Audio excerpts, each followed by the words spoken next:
बिस्मिल्लाहिर्रहमानिर्रहीम। अस्सलाम वालेकुम नाज़रीन, सोजरो न्यूज़ में भली कार। कादरपुर वेझो ॻोठ सादिक लखण छतू मियाणी में जर जो पानी खारो हुजण करे बीमारियुनि मोह कढियो। OGDCL खां नोटिस वठण जो मुतालबो करे छॾियो। गुलाम यासीन सूमरो, मुनीर अहमद सूमरो, गोबिंद मारवाड़ी सोजरो न्यूज़ सां ॻाल्हाईंदे चयो त OGDCL गैस त न ॾिनो पर खूहनि जे करे जर जो पानी खारो आहे। माण्हू बीमारियुनि में मुब्तला आहिनि, ख़ासि करे चमड़ी जी बीमारी, उल्टी, ख़ारिश ऐं ॿियनि बीमारियुनि मोह कढियो आहे। असांजो मुतालबो आहे त OGDCL सिंध हुकूमत खे घुर्जे त नोटिस वठे, सिहत जूं सहूलतूं ॾिनियूं वञनि। ॾिसूं था कादिरपुर मां सोजरो न्यूज़ रिपोर्टर मोहम्मद मुराद मीराणी जी ही रिपोर्ट। जी नाज़रीन, असां मौजूद आहियूं कादरपुर वेझो ॻोठ सादिक लखण ऐं छतू मियाणी में, जिथे नलका खारा थी विया आहिनि। जल जो जेको पाणी आहे उहो तमामु ख़राबु थी चुको आहे, जंहिंमें बीमारियूं जनम वठनि थियूं। अचो त उन बारे में ॻोठाणनि खां मालूम कयूं त उनजो छा चवणु आहे।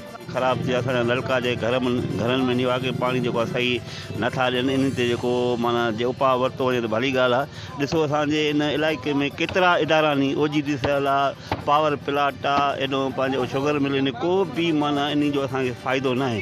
न रोज़गार जे हवाले फ़ाइदो, न बुनियादी सहूलियतुनि जे हवाले सां फ़ाइदो आहे, न रोड नी, न रस्ता नी। गैस त असांजे माना उन में पंहिंजे इन में नसीब में ई न आहे, पर असांजे जे घर जो पाणी आहे जर जो उहो ई खारो थियो। बराए महिरबानी जेको असां उपाउ वठी असांखे इहो मसइलो असांजो हल कयो वञे त। इहो साईं, असां वटि जर जो पाणी तक़रीबन ई सम्झो ख़राबु थी वियो आहे, खारो थी वियो आहे। नलके माना पाणी में ई सम्झो जर में संखियो अची वियो आहे, उन सां काफ़ी बीमारियूं थियनि थियूं। इन करे जेको असांजी OGDC इन इदारनि जे करे जेको आहे असांजा नलकनि जो जेको पाणी तमामु जर जो ख़राबु थी वियो आहे। हिन में काफ़ी बीमारियूं थियनि थियूं। ॿारनि खे दस्त, अखियुनि जूं बीमारियूं, ख़ारिश वग़ैरह सॼो कुझु इन जो ई कारण आहे। चवां थो त हेपाटाइटिस सी, ख़ारिश, पुराणा बुखार, बदबू ऐं उन खां पोइ चमड़े जी बीमारी वधि थी सघी आहे।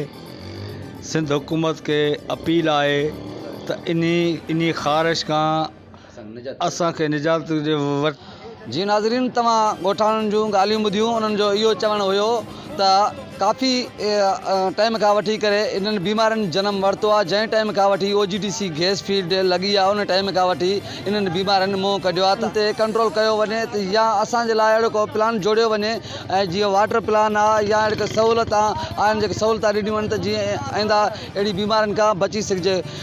कैमरामैन निसार अहमद मीराणी सां गॾु मोहम्मद मुराद, सोजरो न्यूज़, कादरपुर।